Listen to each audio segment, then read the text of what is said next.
Welcome to Kickstands Up, brothers and sisters. Kickstands Up. It's time for the for a little wind therapy. Hey, we're just kicking off our debut show for the 99% Radio Network. So we're going to have a couple of glitches here, so just bear with us, man. We are broadcasting you live from the Fishbowl Radio Network studios here in Arlington. You are listening to 12 and Sideshow. We are dedicating this show today to all the brothers and sisters out there who are riding for a cause, riding for a reason, and just being part of your communities and states, man. Welcome, 12. How you doing, brother? How you doing, brother? I'm happy to be here. This is exciting, isn't it? Man, it's like buying a new Harley. It's Absolutely. like going into a dealership and you get that whole excitement feeling about, man, we're just driving out there with a new bike, you know, and Taking it for a test run. And that's what this is all going to be about, man. We got to slow ride that 50 miles in, and you know, and we got a lot of break-ins, man. So you know, if you're listening on Facebook, if you're listening on FBRN.us, the Gray Stream, man, give us a shout, give us a call. Give us some ideas, man, because what's this show all about, man? What are we bringing to the table, brother? It's about everything motorcycling. It's about the motorcycle clubs in DFW, their charities, their rides, their clubs. It's all about that. Yeah, we're going to give a platform. You know, there are so many motorcycle communities out there and enthusiasts out there that ride for a reason. You know, and we have some in our studio today from the Kaotic Angels, and we have some calling from Massachusetts today, and from Rockwall, right? I think Boone's up in Denton. Boone's up in Denton. So we, you know, but there are literally thousands of motorcycle clubs from east to west, all across the country, all across the world, really. You know, Lil Tex was telling us about Belgium and the Netherlands, and you know, shout out in England. Shout out to all you guys out there, man. Driving on the wrong side of the road. So, you know, we want to give you guys a platform. We want to make you heard. We want to give you that voice. And through this show, man, we can do that. You know, you're not just going to be a voice in your community, your local community, or if you do well in your state. We're going to be a voice for you across the world. I mean, this is what's cool about this, and this is our first time on the air today. Without even being on the air, just the connections that we've already made, and I'm not going to steal his thunder, and Boone's going to talk about it here after a little bit, but just the ability to bring people together that think like us, that ride motorcycles. They may be independents, they may belong to clubs, to an LE club, an FF, a PS, a riding club, or I've made contact with a whole bunch of military clubs over the last couple months as we've been prepping this. So all kinds of different riders from everywhere coming together for common cause, coming together for their particular charities. It's great. I'm really looking forward to the possibilities that this show brings. You know, right, and we bring so much to the table, and with ideas that are coming up with biker dives, diners and dives, bikers, diners, dives. Man, where are you going to go on your next bike tour? You know, we're going to check out some of the biker dives and the biker bars, and you know, tell you where to go and where the best hamburger is and where the best road food is. Coldest you know, beer. You know, as we proceed with the show, we'll talk about certain Twisted Sister or Dragon's Breath. You know, certain things like that, and we'll highlight. We're also going to do some stuff about biker safety. We always want to be conscious of high winds. We want to be, you know, weather and everything else. We don't want a biker going down, and that, you know, with that being said too, we will always memorialize any bikers throughout the week that you know, fell to a fate like our right here in Texas. We had a Grand Prairie ISD superintendent. Yeah, went down in Arizona. Went down in Arizona. Her name, I don't remember her name, and I apologize for that, but she was out on a family trip. She went out on a family vacation. She was with the Grand Prairie ISD for like 30 years, Long man. time. So and she went down on the bike, and our prayers go out to that family and to the whole Grand Prairie ISD Independent School District network, man. Absolutely. Because we are a community. We are a community of brothers and sisters, and we treat each other as such. The Brotherhood Code, man. What, like, have you lived when you live by the Brotherhood Code? Give me a little what you think about that. Well, for me, it means honesty, integrity, love for your brother, your willingness to go out on a limb for that person, to stand behind them, whether times are good or bad. Not bailing out when things get a little bit rough, or you get your panties in a wad and you Right. you know you think you got to fly.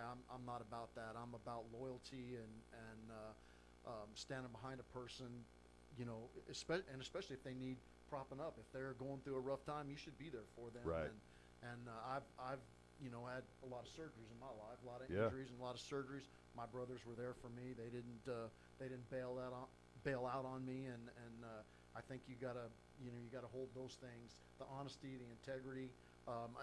The Southern Dawgs, our friends from the Southern Dawgs, they wear a patch that I'm paraphrasing because I can't remember Okay. exactly, but basically it says it's my honor and duty. It's my duty to be my brother's keeper. Right. And Right. I think that's a common thread that runs through most of the people that we know and Yep. that we've run into at different functions and whatnot. They have some form or fashion of that saying that's woven into their club life and their interactions with one another, and I think it's very appropriate. You know, I've been riding a bike for 20 years, but I'm just being introduced now pretty much to the biker community. Well, you know, being patched into Third Watch, you know, not too long ago. Let me interrupt you just Sure. a second, Sideshow. I'm just getting a note here from Angel Carter. Says an Arlington police officer today sustained injuries when his bike was hit by a DWI driver. So our Was prayers go out to them. yeah, I don't know if that was today. Was that today, Angel, or was that last Wednesday? I thought, and I thought I read something about last Wednesday, I don't know. that officer being hit. If you Maybe could you can clarify that for us. clarify that for us, because our prayers will go out to him as well. Yeah, intoxicated drivers. I mean, you know, being on a bike, man, it's dangerous, and we got to drive defensively. We can't drive offensively. Absolutely. So what I was saying about me being new to the club community, pretty much being patched in the Third Watch. What I love about it, it's being a retired law enforcement, being in the fire service as well. You have a common brotherhood, and you're accepted almost immediately. You know, when I came to Third Watch, and even when we met down at Strokers that time, when I met Shiner from the Dogs, and I met a couple other guys, and it's that handshake, that hug, that brotherhood. Like, hey, I got your back, man. No matter, I got your six, no matter what. And it's that sense of shared purpose, because everybody joins a club, and there's lots of clubs out there. Not all more riding clubs, right? Right. Lions Club, Shriners Club. Yeah, Right. lots of clubs. For us, and I think for a lot of the people we know, it's that sense of shared purpose. It's where we like to ride. A lot of us still have full-time jobs, but we get together in common cause for our particular charities. For us, Right. it's helping veterans and law enforcement. and first and other responders, people right. have, exactly. Other people have other charities and other things that they focus on, and I think that's what's great about this show, because it's going to lift them all up and make everybody able to be better at what they do. Right, and when you say that when I say we got literally thousands across across the country and over the globe of motorcycle clubs, each one doing a specific charity. Like the Kaotic Angels here are a charity they support autism, right? So they raise money for autism. You have Shiner from the Southern Dawgs doing biker against bullying. Us doing the vets and the first responders. There's for bikers out there that do stuff for childhood cancer, for dialysis, for kidney disease, for whatever cause they chose. And this show is going to highlight them and help them with their events, help them with their fundraising, help them with their cause to raise funds for those certain charities that they feel so near and dear to their heart. Because one thing about a biker, man, and I've said this when you were on my show on Mad Radio, is perception. Everybody gets that perception. They see the leather cut, they see the do-rag. They got some of these guys are built like linebackers. They got the goatees. They look rough and tough. But you got to remember, this is a 99% radio network. Okay, this is not an outlaw network. It's a 99%. Even though I'm not downrating any one percenters by no means. It's just that their clubs do things different than ours, but they still have that brotherhood. Yes. They still have that common brotherhood, which is great. And they still do charitable events. Very true. and a lot within their own communities. But with the perception, sometimes people get scared, people get a little frightened. Not everybody's like that. Because they think you're a criminal if you're wearing leather. And, right. And, Well, that goes have back. Tattoos. Right, that goes back to the personas back into the 40s and 50s when all these biker clubs started coming out. And the media puts a take on it every time two guys in leather fight, Right. and they all of a sudden make it criminal activity. It's not. It's just your clothing that you're wearing for your bike. And so that's a good thing about this show is that we're going to have the ability to help change people's perceptions about bikers Right. and what and actually the truth is bikers are just like everybody else. Yep. Except they get around on a motorcycle, and I do think this is true for most of the people that I've met. That sense of honor and loyalty to your brother, especially if the ones that are wearing the same colors as you, is maybe a little bit more. It's like being cops. It's Right. like being in a military unit. You're there not so much for that. You're there for your brother. Right. And Yeah. I like that part of it. Well, people look at a police officer and he's wearing a police uniform. He's got that uniform on. So the media shows one bad cop doing something wrong, and meanwhile, then everybody gets painted with the same broad brush. That's right. That's the same in the biker community. One person does something bad, they paint everybody with that same broad brush because you're part of that whole, you're part of that leather motorcycle, persona. And I hope to change that. I really hope to change that, and people look at it, look at bikers a little differently. Keep your eyes on the road, and don't be so aggressive to cut them off, or hey, your biker's your friend, man. They're the ones that are gonna pull you out of that burning car on the highway. They because most of them got balls. Well, and you know what's good about this sideshow is that this being our first show, we have to build trust with our audience. Right. And it's going to take them. Some of them we know, a lot of them. I'm seeing some names pop up. I see Freaky's on there. I see Koa and Pepper on there. Thanks for joining us. I see Bouncer on there from Southern Dawgs. Thanks for joining us in there. Yep. You've been going to these events for a good while now, wearing your other hat with the Mad Radio Show. Right. And a lot of people know you by sight, but they also know that you're a straight up guy, that you do what you say that you're going to do, and you've already helped tremendously. I mean, just from Third Watch's standpoint, being associated with you in the Mad Radio Show, you've helped us go places that I couldn't even have imagined, a year and a half ago or a year ago whenever I first met you. And my hope is for this, that people will begin to trust us and they'll use us as a conduit to put their word out there. And, right. And, you and I have talked about this. We intend to be very fair about it, to try to help everybody. Right. I'm excited about that. Yeah, me too. And this ain't about me and you, man. This is about this is about them. And it's just like Mad Radio. Mad Radio gives a platform to all non-for-profits and the DFW comedians around the area, actually across the country, to help them spread their word. Here, we're going to be more of a specific target on the motorcycle community, because the motorcycle community is so large. And there is so many different, it's so diverse in every aspect, whichever way you look at it. I mean, you have white clubs, black clubs, Puerto Rican clubs, Spanish clubs, Asian clubs. Then we have what are the six? They came to the comedy show the other day. That time the six, I can't think of their names. The Sikh Riders. The Sikh Riders. Yeah, Sikh Riders. Sikh Riders. Those guys are great. I Sikh love those Riders. guys. So you have such a diverse amount of people who enjoy the same thing and riding a bike, and they all have that common bond in brotherhood.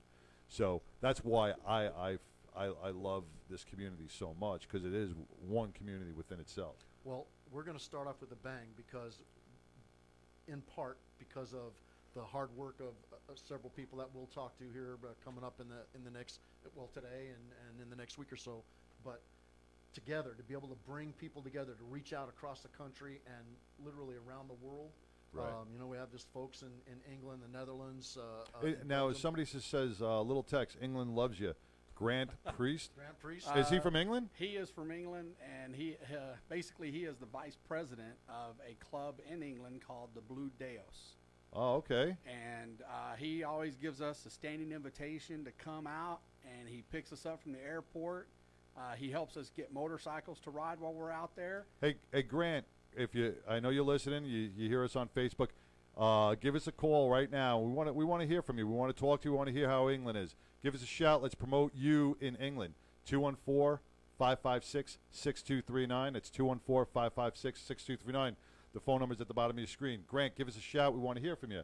It would be nice to hear from our friends over in England.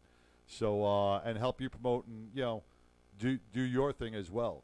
So give us a shout when you get a chance. If international charges apply, don't worry about it. So that's what's cool. The ability, we got Grant over there in England listening in right now. The ability of this show to go around the world to like-minded clubs.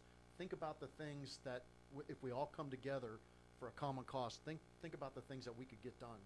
The charitable work we could do. How awesome is that? Well, see, you brought up a great point too. Here we have England in the house right now. We have England in our studio listening to us live. Unlike terrestrial radio, where you're bound by a certain zip code, where you're not going to hear this. You're not going to hear a certain terrestrial radio in Arkansas. You're going to hear it online across the country, across the world. So that is huge. And here at Fishbowl Radio Network, it is the largest personality-driven radio station in the world. Over 2.5 million listeners. So, there we get a call. Hold on.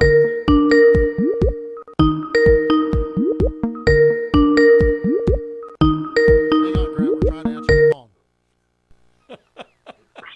We hung up on you. Have we got you there? Grant, are you there? Hello? Are you there? Hell yeah. All Yep. right, outstanding, brother. You're live on the 99% Radio Network. Thanks for calling in, man. You are our first No caller. worries. You are the first caller into our show, and it's from England, man. God bless you. Thank you so much, man. So since he's Woohoo! And God bless the Queen. since he's part of the Lil Tex fan club, you think we should introduce Lil Tex? Let's get it rolling. All right, so our very first guest on our very first show is my good friend and brother. This guy's a stand-up dude as far as I'm concerned. We've got Lil Tex, the national president of the Kaotic Angels LAMC, and we got his son here. T-Bone is also in the studio. We're glad to have him as well. Say hi, T-Bone. What's up, everybody? We're glad to have you too. So Lil Tex, you got Grant over here on the phone. You want to say hi?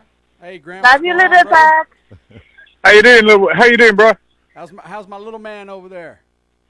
Oh, he's doing good, brother. He's doing real good, wearing his Harley Davidson outfit. You got him when you were here? Oh, awesome. I feel like I'm talking to Mick Jagger. Well, you say that, but what's funny is his real name is Spectre. And the thing is he's not from England. He No? lives in England, but he's not from England. How'd you develop that accent? You're like Madonna? Isn't she Madam X now? It could be. Today's Wednesday. She can be whatever she wants to be, man. So Spec, where are you from? My mom. No, originally I'm from South Africa. Oh, okay. And what I moved over to England. My dad obviously was English, so I moved over here. But that's awesome. so good. So Spec, what club do you belong to over there? I belong to Blue Deos, Very well. LEMC. Tell us something real quick about your club. Blue Deos has a chapter over up in Ireland. They've raised just about 250,000 euros for premature babies. Now, in euros, what? How much is that in U.S.? It's a lot more. It's, without doing the math, I would just round it off. It's probably about $300,000 in medical equipment and stuff for premature children. That is amazing. That is strictly amazing, brother. man. Now, you're an LEMC, correct? Yeah, we're an LEMC. Now, as a cop in England, they don't carry guns, right? Bobbies? Right. Are they bobbies? Well, Some do. The standard police don't carry guns. I used to carry a gun. Yeah, I used to be what you guys would call SWAT. Oh, I was okay. armed response. All right. Very well. So, I noticed from Lil Tex, he's kind of shown me pictures of the tours, and we're going to talk about that in a few minutes. Can you kind of tell us real quick, since we have you on the phone, what are the different kind of clubs that are over there? Because I noticed that some of them were LE. There were some that had to do with like custody or the jail or corrections. Can you kind of tell us what kind of clubs are over there? Well, we've got a multitude of clubs, the same as any other. I mean, the big five are over here for the one percenters, but also with us, we've got law enforcement clubs. Then you've got over up in Belgium, close friends of ours, Locks and Bikes. You've got them, which are prison officers and things like that. You've then got emergency service clubs. You've got the army clubs like the Green Knights, etc. So they're all over here, but historically we're about 10 years behind the States in the MC culture.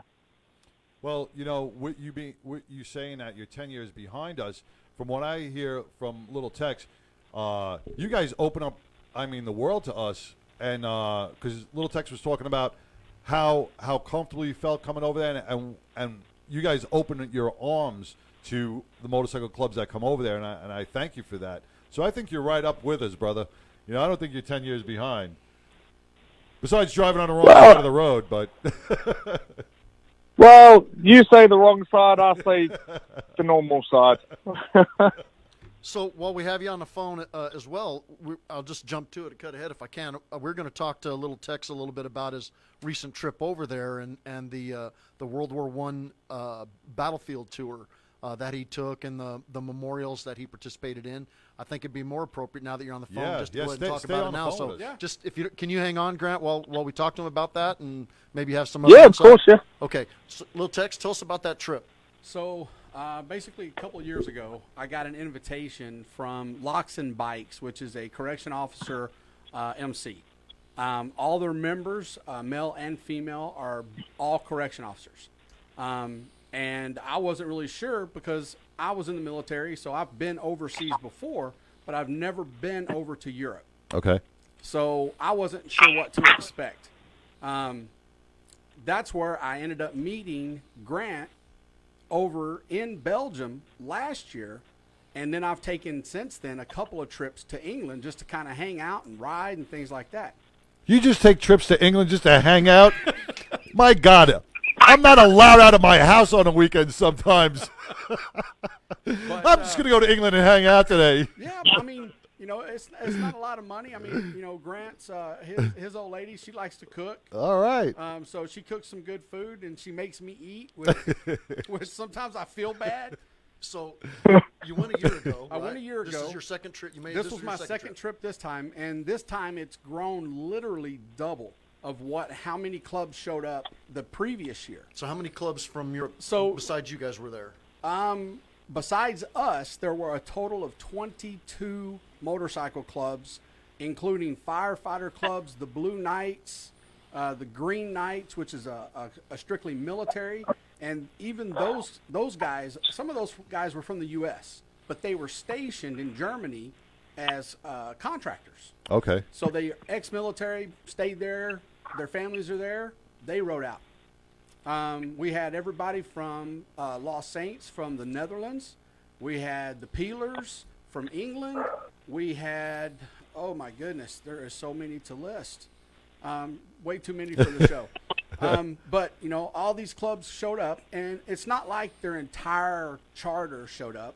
We had 3 and 4 members from some clubs. We had 1 member from another club. But the host, which was Locks and Bikes, these guys were phenomenal. In our rooms, they had bags that had goodies in them. We're talking beer. That's always a goodie, man. They handmade us these wooden mugs, and they gave them to all the clubs. So I need to ask Grant. Grant, you still there, brother? Yeah. Okay, so over here in Texas, we like our beer ice cold. How do you like it over there? Anywhere I can get it.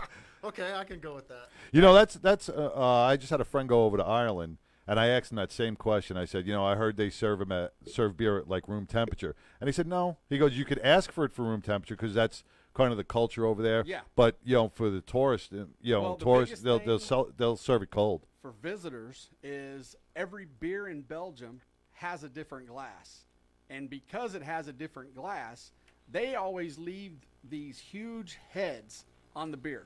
And I'm like, look, you need to pour me another beer because I don't like that much head on my beer. But they say that's the way you drink it. So I did. Yeah. And their alcohol content on an average beer is about 10%. Wow. What's ours here? About 4? 4.5. Yeah. So No wonder you guys are always happy. Okay, so tell us about the actual battlefield So tour. the How did actual that go? tour, basically the way it works is Locks and Bikes takes care of all the security blocking the roads and everything else. Some of the roads are really small, so we have to ride single file, which means it's a really long line. I think this year we did, I think there was close to 250 motorcycles. Wow. But what we do is there are so many monuments in Belgium that, and then some of the monument, we kind of scoot over into France a little bit, and you can see a few of those. So it's not strictly just Belgium. One of the good things that's really awesome is there's a little town called Ypres, and in that town they have this ceremony that they have performed for the last 100 years. Every single night, 8 p.m., they go to a monument that is called Menin Gates. And this, on the walls and everything, it has names of every fallen soldier from World War I that has yet to be found. All missing in action. All missing in action. Now, understand that if you're a farmer in Belgium and you are plowing your field and you plow and you pull up a body, a set of bones, So the mafia are out there. you have to contact the government. They come out, they survey, and then they take a portion of their land. Oh, see, the mafia doesn't do that. Yeah, they take a portion. They of just their move the land. body. You were telling me about going on that tour, and then where you would see like a small monument way out in the middle Yeah, of and some you farmer's see field or this. You see something. this thing. It's got a tree, and there's a couple of tombstones, like 3. Right. And it's got a big little. It's got a concrete wall around it. And That itself is a monument. where that soldier died. wow. And you can go out there, and some of them are unnamed. They don't know who they are. They couldn't find any kind of proof. Right. But there are everything from what they call the death trenches, which literally were so close you could throw a rock in the air and hit another soldier on the opposite side. Wow. Back in World War I, they had a little peacetime for like 7 days during Christmas where the German forces and the Canadian and Belgian forces ceased fire, and they played soccer, drank, had fun, and then after 7 days, they went back Boom. to killing each other. Wow. And that in itself, they have a line in the ground that showed the dividing line on whose side, and they have this monument with this ball and it was cool. That So, I mean, and what you do is every time we go, we see different monuments. They take us to they this- do a ride to they do a ride. You know, so every year they're doing these rides, and if you get a hold of Locks and Bikes on Facebook, normally you can let them know that you're interested, and they'll give you an invite, and they'll tell you what to do. And if there's dealerships over there that might rent bikes, go for it. wow. So Grant, how many years have you been doing this tour? This would have been my second year doing this tour. I did last year with Lil Tex was my first tour And what did you think with of them. it? I loved it. I went there with my old man, and our whole chapter went for the first tour, and it was wonderful. We met the likes of Lil Tex, and as I say, the Kaotic Angel brothers. They just brothers that are beyond reproach. They just guys that we immediately clicked with, and I don't know if it was because we had English in common or something, but we just clicked together and we stayed in contact. And Lil Tex, you're wrong, brother. It's not the second time. It's the second time you've been out to Belgium, but it's the third time you've been out to England, bro. Because we had some good times when you came out the first time. You may not remember though. Yeah, we can't talk about those on the radio. What happens in England stays in England. That's right. Well, let me ask you, your chapter, Grant. How many members strong are you? It's not really something I would say on the radio, brother. Oh, okay. Oh, gotcha. Yeah, normally when it comes to things like the Membership? we don't look at how many members we have. We look at the quality. Oh, okay, of members that we have. okay. All right. So, I mean, you might have 10 members, but you only have 5 or 6 that actually participate Right. No. within the organization. I just read a really good article from Full Throttle. Yes. Regarding membership retention. Yes. And membership drives. So it's hard. Sometimes it is hard. It's tough because everybody works and everything else. I mean, you know, I mean, myself, I work a full-time job and I have a business that I run on the side. Right. So my time is pretty valuable as far as being able to donate it to do the things that we do as a club, Right. to be able to help different organizations. So, you know, but the thing is that I joined this with my eyes wide open. So I'm the founder, or one of the founders, of the Kaotic Angels. Right. So the time that I put in is more than what most people would put into a club. Right. I don't think Right. people realize how much time goes into when you're a club that does charitable work. I don't think just the regular person listening, or maybe even some of your members, Knows, don't right. realize how much time it actually takes to try to do the things that you do. It takes a lot of work, doesn't it? You know, I guess I'm a person that feels like the kind of career that I have now. I spent almost 10 years in the military. I got out of the military. I was a cop in the military. When I got out of the military, I went to work for the sheriff's department. I worked for a few in the Dallas-Fort Worth area. And then I kind of got doing an off-duty job because cops don't make that much. Right. Right. And I ended up getting shot. Oh, wow. In the leg. Doctor said if it had been 6 inches higher, I would have been a girl. So it was really high up I there, got up in your shot in upper thigh, right? And I decided that I have 4 children. I have a son that's autistic. Even though he's a moderately functioning autistic child, my kids are more important than Right. pretty much anything else. And I decided it was time for a career change. Went back to college. I have a bachelor's degree in respiratory therapy. Oh, nice. Okay. And I now dedicate my time to work at the Department of Veteran Affairs in Dallas. All right. And I'm a vet. I want to know, basically, I want to treat those vets that I take care of like I would want to be treated. Right. You want to So- give back. And, Yes. Right. And that's Definitely. that's I mean, honorable. that brotherhood in Yeah. itself is where motorcycle clubs came from. 2 things endeared me to Lil Tex. One was one of the first times I met him, he had T-Bone with him.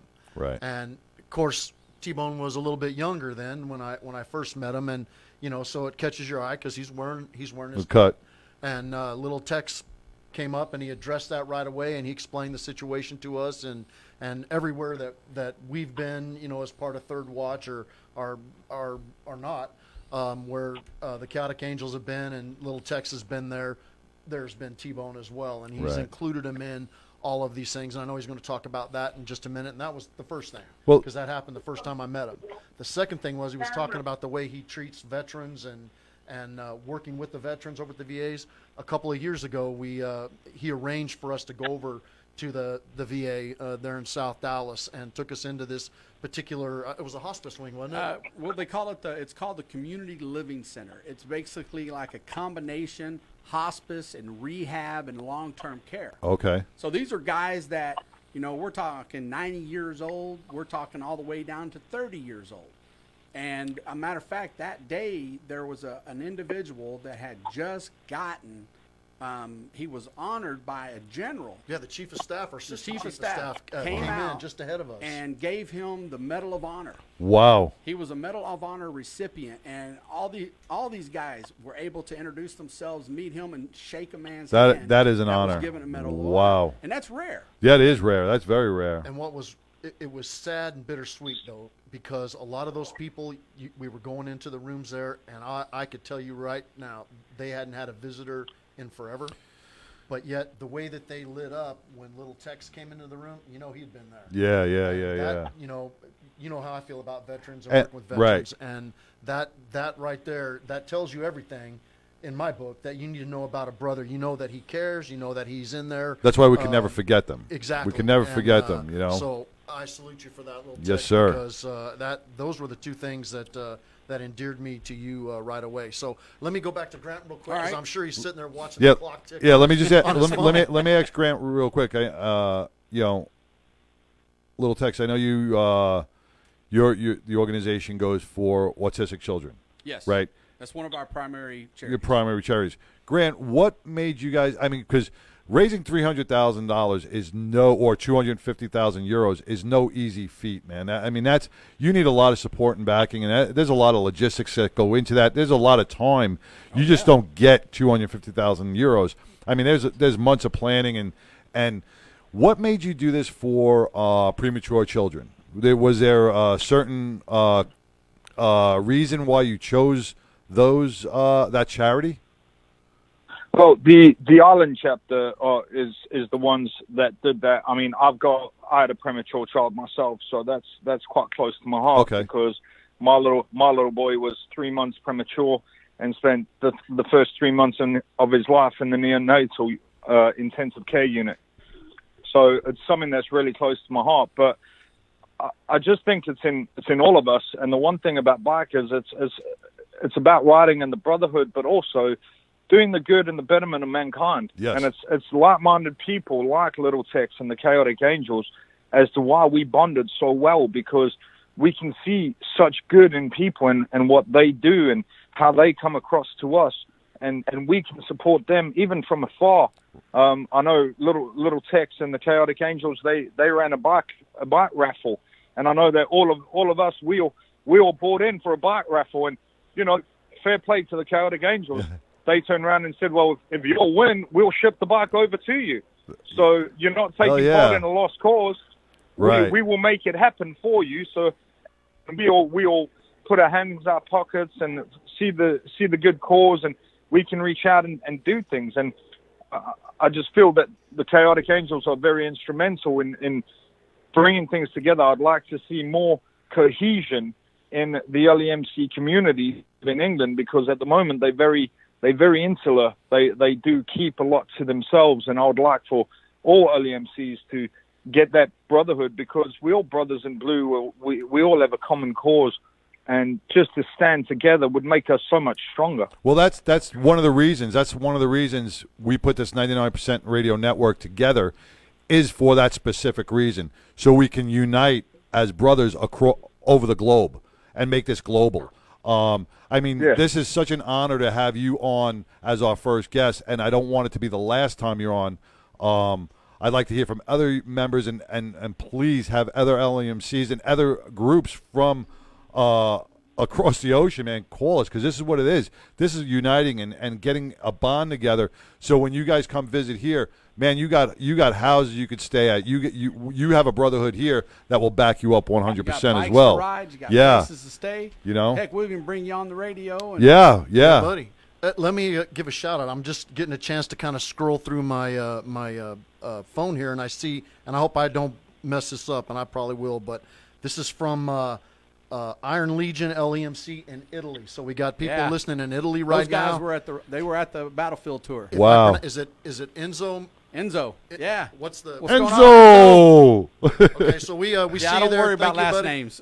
So that's his first name is Enzo? Enzo. Okay. Hey, Enzo, thank you for signing on. Got a lot of friends. I see Bill Connell from Patriot Network. Thank you guys for signing on. We really appreciate it. You guys are going to help make – this is your show. It's about you guys. It's about spreading your word out there. And just want you to know how much we really appreciate it. So thank you all. Jen and Norberg from England too. Thank you for your support. Thank you for your support. Gina's Okay. Her husband. My eyes are pretty bad.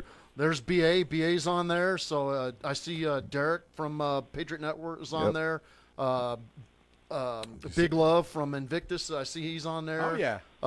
Santa's wife is on there. Doris Richardson's on there. Heck So yeah. I see her on there. I know I'm missing a few. I don't mean to. I'll get to you as I see you. But thank you again, all of you, for tuning in. We really appreciate it. And Grant, you brought up a great thing. This is what this is all about, man. It's a brotherhood across the globe, and this show is here for you guys. This is to give you a platform, to help you, to highlight you guys, to highlight everybody across the country. For the great things that they do for humanity, because that's what we're all about, man. That's what makes us a tight brotherhood. So, Grant, may I call you Spec? Yeah. Yeah, of course you can. Okay, I got a question for you. I kind of know how it goes here in the States, but I wanted to get your perception of how are your interactions as an LE club and most of the ones that Little Tex has made me aware of, and that I've become aware of through my own research, are in a law enforcement related field. But how, when you're out on the road, what are your interactions with the various law enforcement agencies that you come across? How do they treat you respectfully? Do they have a raised eyebrow as you ride through their town? Because I was noticing when I looked at the pictures that Little Tex was showing, there were a lot of little bitty towns with little narrow streets that you went through, and I don't know if each one of them have their own police department or constables, or I'm not really sure what they have over there. But what's the reaction to you? Well, a lot of it is sort of ignorance, and you do have that stereotype and that stigma of badass bikers riding around, things like that. But I mean, I can only speak really over in London, and over in London, the cops don't treat us any different. They do their jobs, and they do a great job, and I'm thankful for anyone that served as I did. And they very rarely do we get hassled by the police unless you're doing something, riding recklessly or carelessly or public endangerment, which we don't do as LEMCs. And unless you're doing something like that, then the cops will pull you over. I mean, 9 times out of 10, I've had one interaction with the police while I've been in my colours, and I wear my colours solo, riding all the time. And they've just pulled us over. They've had a friendly chat. They ask us who we are. They check their national database and their intelligence check, and they come back that we're an LEMC, and they're like, yeah, you're all good. You'll check out. So they have you guys in their intel database? Well, yeah, they do. It's the police, and especially when I was over here, when I first started in clubs, I did an entry into the intelligence database of what an LEMC is and things like that. And it does set us apart from the other clubs out there. And they know when they're dealing with us, we always deal with them respectfully. We call them sir, and we always legit. We're on the road. We're legit. We're insured. We don't have outstanding warrants or anything like that. They know when they're dealing with us, they're going to be dealt with respectfully, and they, in part, they treat us with respect. And awesome. They get their job done. They get their point across. And then we go on our merry way, and they go safely back to their duties, and we carry on. So there's no real differential between us and the other riders out there, to be perfectly honest. We have we're fortunate that we are able to. A lot of us still work and have close ties with agencies all around DFW here, where we're located at, and I know. For example, the Southern Dawgs a couple of weeks ago, they did an activity called Fill the Truck, and they collected water and Gatorade and things like that for the Rowlett Police Department and the Rowlett Fire Department, and they got a lot of water and Gatorade. And so I think here, the clubs that I'm aware of, and I think there's like 86 of them that I found. Just that in are Texas? In DFW. Oh, just in DFW. Just in DFW. Just in DFW. That they try to all maintain good relations with local law enforcement, and a lot of them actively work to help the police departments. I know several of them have done crawfish boils. They actually came to the police department where I still work at. And Chief, I see that you're on there. Thank you for signing in. They've done crawfish boils and fed the entire shifts. So that's kind of how it's done over here. They try to do beneficial things for the police department. We have a program called Eye on First Responders, right, where we, you can't go and honor each and every police officer, which are certainly deserving, but we try to go out and pick one that's representative of their department and honor them, with a night out on the town, dinner and a date, a massage, a movie, a babysitter, happy ending, some other little goodies that we put in the bag for them, and so that that's just another way of trying to honor our officers. And we just wanted to kind of get a feel for how you guys did it over there and what your perceptions were vis-a-vis the law enforcement. Yeah, as I say, we ain't got no issues with law enforcement. They do their jobs. They do a valuable job, and we support them in what they do. It's no different. We get on with just riding and enjoying the road, and that's what we're all about. Man, it's just brotherhood and bikes. one thing I'm super jealous at is because I've only seen pictures, is your rides are so much different than ours. I mean, your landscape, England's landscape is utterly amazing. It's beautiful. Yeah. It is. It's not it like is, here where it there's is gorgeous. Starbucks on every corner. Yeah, I mean, your rides must be breathtaking through those roads and through those valleys and over the hills, man. It's got to be a beautiful, beautiful ride. Talk about wind therapy at its best. Well, man. compared to the weather that they have to deal with, and compared to the fact that it's like driving on the Autobahn. Oh, Jesus. Yeah, the only thing really cool that we really enjoyed, so me and my vice president were in England before we went to the Belgium ride. And over there, they can do what they call split lanes. Okay. So they can ride literally in between traffic. California just passed that law now, too. And I would love to see that in Texas. Yeah, that ain't going to pass in Texas. That ain't going to pass in Texas. Sideshow, yep. I'm seeing Kevin Crabb. We have Missouri, Springfield, Missouri in the house. He's up. Kevin's up there. He's a member of the Alliance. Shout out to the Alliance. Oh, yeah. Kevin's Thank you, up there Kevin. in Springfield. Him and a bunch of his buddies. I got word the other day that they'll be coming down to the event we're going to talk about here after a while. They're coming down from Springfield and fantastic DFW on the 20th. So I also see Sea Dogs on there. Just give a shout out to Sea Dog. He's with us. And I think I mentioned BA already, but Yep. there he is. So I'm loving the brotherhood, that the camaraderie and the bond that's already happening across the states, man. This is really going to open up such a world to the biker community. Oh, and it's going to give everybody a voice, man. And there's John Effin Walsh, too. John Effin Walsh from the Omega. What's up, John, from Gamma Omega? Delta Iota. The new chapter That's he a just started. mouthful. Yeah, the Omega Gamma Delta Iota chapter in Grapevine. Now, he's been president of the Omega since Omega's been a fraternity since 1904. A lot of prestigious members, and it's grown across the country in Florida, New York, and now Texas. Rigid And- from Nine Brothers. Hey, Rigid, how's it going, brother? And John opened up a chapter up in Frisco when he moved down here, Omega Gamma Delta Beta, and now he started the chapter over in Grapevine, which we are going to be very vocal in helping the VFW and the vets over there with that chapter. They're not we don't ride bikes or anything. It's more of a men's chapter that goes out there and helps the community and supports the community in different ways. Florida does the same thing. But Very nice. But Grant, man, like I said, jealous. Now being from here, being from the States and riding a motorcycle over there, was it different? Oh, definitely. I mean, one of the biggest things that I honestly I'm still scared today is the roundabouts. That will scare the patootie out of anybody because it's like, okay, go. So it wasn't like in European Vacation, Let's right? just- When Yeah. Clark Griswold got in the roundabout and couldn't get out and just The kept Big going in Ben, a circle. there's Let's Big just Ben say- Parliament. Let's just say I'm glad that the side of my vest says Texas on it because people realized, okay, I got a dumb American in front of me. That's what, their horn blowing and oh my goodness. Do they respect bikes out by you, Grant? Here not so much. We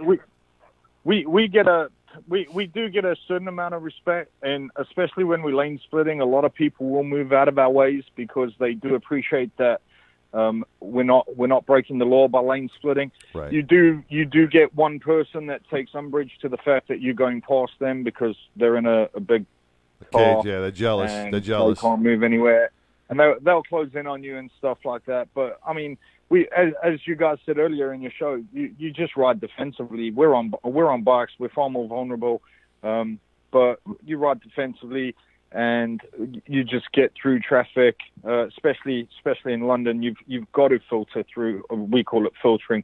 You've got to split lanes going through, and that's it. And there is a certain amount of respect. There's obviously, England holds a lot of motorcycle awareness campaigns with think twice, think biker, always look out for motorcycles. It does happen, but everyone, if we all pay attention a little bit more, we could save a lot more lives from road traffic collisions, etc. But it's a good place to ride. I mean, I was in America. I lived in America for 2 years, and I rode over there. I was in North Carolina, and you can split lanes through there, and there was no real benefit to being on a bike other than the freedom of the road Right. and the wind in your hair, because you're not getting to work any quicker because you've got the same rules as a car. But how was your transition now from America to over there in England, riding? Did it take a while to adapt to, like what Little Tex said, the roundabouts and everything? I mean, because those seem a little I dangerous. just followed him. Yeah. And when he went, I I went. wait. I was like, I don't care. They better not hit me. That's what insurance is for, Little Tex. So, Spec, we're going to have to let you go here because we need to talk to Little Tex about the reason we actually brought him into the studio today. That's all right, man. And, You can steal my thunder a little bit. Listen, we really appreciate you calling in there. Thank you so much. Like and share the show over there. Tell your brothers about it, and we'd love to have you guys call in again in the future. Yeah, tell Bam I'm love No you. worries. Bam, bam. Yeah, Grant, call in whenever Spec, call in whenever you want, man. Take care. Thank you very much. Thank you, brother. Talk to you later, brother. Cheers, brothers. Take care. Rubber side Bye-bye. down. Hey, before we go, and I'm watching the clock. Before we go to have Little Tex talk about why we brought him in this morning. Yep. I see that our sponsor, caregiver from the Veterans Resource and Outreach Center, the VROC, located in Rowlett at 4210 Industrial Street, is listening. And also see Outcast from Southern Dawgs. He just popped in. So, hey to Outcast. So, What's up, all right. Outcast? So, Lil Tex, one of the reasons we brought you in here is because we want to focus on the charities of the different clubs that come in and the good things that they do in the community. And, of course, one of the things that we know about you is your support for autism, for autistic children, and for autism research. And recently, you had a charitable event that involved a motorcycle and some raffles and stuff, and I want you to tell our listeners about that. Yeah, so basically what we did is there was an individual that was looking to get rid of a bike, so the club invested in this motorcycle, paid it off, but we didn't want really a plain Jane. So we talked about doing the raffle, and then my son, actually, T-Bone, he came up with the idea to focus on autism. Now, he's well aware that he is different than everybody else, and sometimes he feels it is truly a hindrance. However, the way autistic children see the world is like this massive amount of chaos. You have autistic children that are nonverbal. You have autistic children that function, for the most part, like a normal child, but there are differences. Right. So I asked him, well, what did he mean by doing that? So what did you mean, T-Bone? What'd you mean by let's do the autism, the motorcycle, autistic? What did you come up with? I told you that we should just get a little closer to the mic. There you go. I told you that we should take the different parts of the bike and then customize it with all the autistic colors, like not just have it, plain and like, give it a reason. So you came up with the colors? That's awesome. So he came That's up with very the fact cool. that, you see a lot of people that will always do things like tattoos of the puzzle pieces. But a puzzle piece is normally 3 to 4 colors. Right. We created this bike, and you can go to our Facebook page and you can see it on there. And that itself was the winner. When he got the bike, he was like just awed at the color, because it's not one color, it's like 6 colors, and it's in like a tornado type. And it blend. and it represents. And it represents how a child that has autism sees the world. That is amazing. We even had a gentleman named Skinner, part of Countryman MC.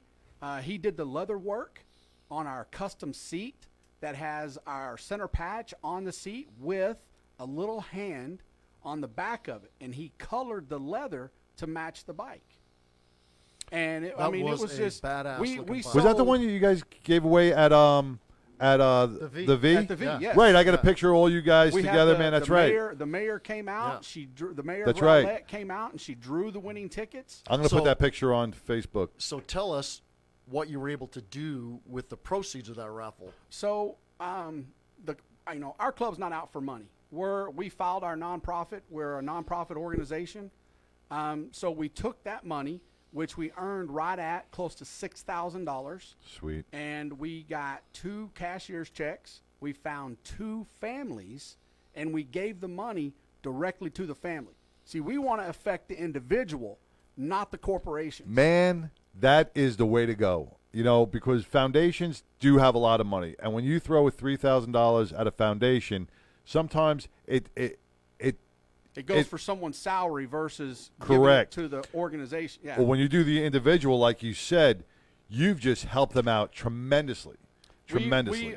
One of the families, the mother was a single mom, and her son is completely nonverbal, which basically, he can't talk. He uses an iPad and points at pictures. Okay. He does therapy 3 to 4 days a week, and she was having to work so much overtime just to afford that therapy. The check we gave her paid for an entire year of therapy for her son. Wow. That's the kind of effect that we want to help with families. A matter of fact, I meet with the family this week to help their nonverbal son purchase an iPad because he needs something to help him as he develops. Right. How old is he? He is 7 years old.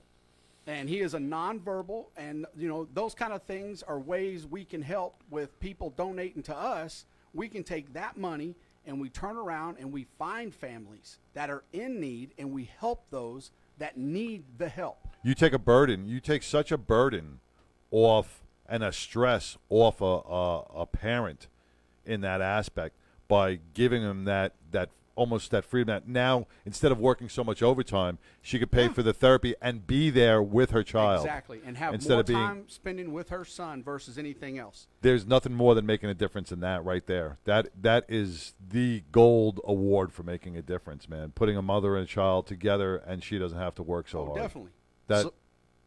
So can I share one anecdotal story about T-Bone? Yeah. Actually, you know what? Let's do that right after these messages because we got a break for commercial, some fishbowl ads. So you are listening to 99% Radio Network, sponsored by the V-Rock out of Rowlett. Veterans Resource and Outreach Center. Yes, sir. And we're going to be returning with Lil Tex and his son T-Bone with the Kaotic Angels right after these messages. Stand by. Hi, I'm Ricardo Miller of Effective Living. Tune in every Monday from 11 a.m. to 1 p.m. to Effective Living with Ricardo Miller. My goal is to help you create a life you don't need a vacation from. Learn the practical tips on winning in life every Monday from 11 a.m. to 1 p.m. here on Fishbowl Radio Network. Jump in. Back in my day, we advertised like men. Get up on the rooftop and use what we called lung fire. Come and get it!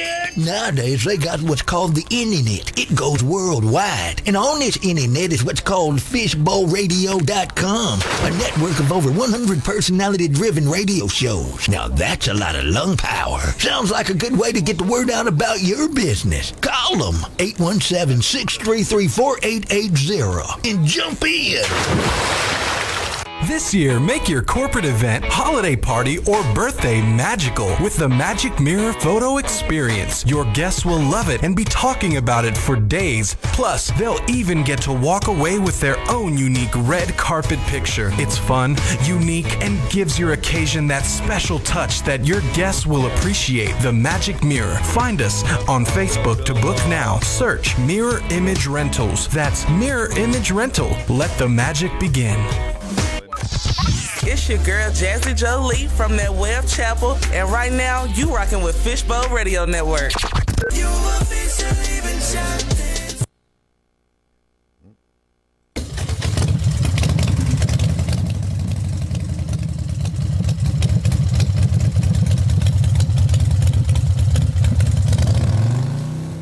Welcome back to the 99% Radio Network. You are listening to Sideshow N12, broadcasting live from the Fishbowl Radio Network studio here in Arlington, Texas. And we just got off the phone with Spec Grant from England, telling us all about riding in England. Thank you, brother, once again. In our studio, we have Lil Tex and his son T-Bone from the Kaotic Angels, talking about raising money for awareness and for autistic children and autism, and the wonderful things that you've been doing with families across Texas. So welcome back, and thank you so much, brother. And it is truly a pleasure to be here, and I'm flattered and honored that I'm the very first guest that you guys have had. So I feel like I'm up on this pedestal. You are. These are big shoes to fill, man. These are big shoes to fill. Well, I just want you to know that we think very highly of you, and you have proven to me over the last couple of years that I've known you to be a stand-up dude, and that's what the brotherhood is. That's how I feel about it. You want to help your brothers. You want to lift everybody up if you can, and so that's what we're all about. But Let's before get back we went to to break, it. I wanted to tell this story because it just goes to show it says a lot about Lil Tex. Hold on, I don't know if it says a lot about me. and it also says a lot about T-Bone. And what I mean by that is it says a lot about the way that Lil Tex has brought his son up, because he and I have talked about it before. It's not the easiest thing to do to bring up an autistic child. Right. But what was really cool is Lil Tex and some other members of Third Watch and Kaotic Angels. We were over at the Brick Tavern in Saxe one night listening to our buddies, the Three Drunk Monkeys. All right. And we'll have a little announcement about that. Hopefully, we'll be able to get it in. Mark, if you're listening, there's a shout out to you, brother. So we're over there listening to the Three Drunk Monkeys, and T-Bone he's having a good time. He's dancing and all. And there was a little period of time where Smiley and some of the other ladies that were there, they were over in the corner kind of talking, and I was sitting over there by myself, and I was just thinking about stuff, and I probably had an oddball look on my face or something, and T-Bone comes over to me, and he'd been dancing, and he had danced with all the women and everything, and I don't think I'd ever had a conversation with him up to that point. Right. But he comes over to me, and he puts his arm around me, and he goes, "Hey, brother, you need some help picking up some women?" And he was just smooth as he could be, and it was just funny as all get out, and he and I have been friends since then. But it was just funny that he. So yeah, it's kind of funny you say that, because we were in Alabama, and we have a chapter in Alabama called the LA Boys. Okay. So the guy that's the president, Biggin, he is like the biggest flirt in the world. So one of our members, Youngblood, he was there, and Youngblood was just chatting up this waitress, thinking, "Oh, I'm going to get this girl's number." What happens? T-Bone walks over and starts talking, and it's just like the massive block. Oh. And he got a name for himself. That's why we call him T-Bone. There you go. You T-boned him right out. You got anything you want to say about that? You remember that night, don't you? Of course I remember that night. I mean, so it's just, I didn't mean to block him. It's, I'm what you call a player in a management profession. Player in a management position. So that is awesome. But I mean, because, like, I can be a wingman to people, like, who have troubles of trying to meet people, and it's just... But it's just, like, I mean, because, like, with me, I mean, because, like, when I'm out with Dad and other clubs, the main thing that is most important is brotherhood, and family is most important is when you're out with them. That is the main thing. I mean, because it's just the complete subtlety between me and Dad. It's complex, subtle. And then he tells me to wipe that dang smirk off my face. But it's a nice bond. It's a great bond between dad and son. Well, I mean, it's epic. T-Bone will never be able to really drive a motorcycle. Some of the things with autism is attention span and not being distracted. That's difficult. But since he's a baby, I've been riding since I was 14 years old. Started off on dirt bikes. Right. And moved up in my teenage years to street bikes. And then when I started riding street bikes, I was like, man, this is the best feeling in the world. And when I realized that, I got to wear a helmet. So I always had short hair. Now I got long hair, and I let my hair fly in the wind. I've seen you with your hat off. Yeah. Well, I don't have any bald spots. I just have a bad receding hairline. But, yeah, I mean, since he was a baby, I've always put him on my bike, and I ride. And, nice. We used to ride literally around the house on the motorcycle just so he could get on it. Get because, used to it. Small kids can't ride. You love to ride? And anything.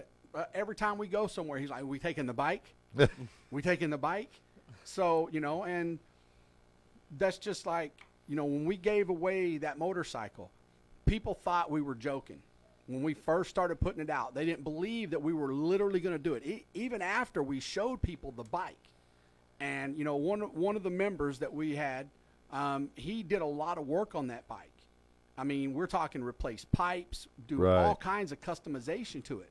I want to put a plug in here for a company called Splash.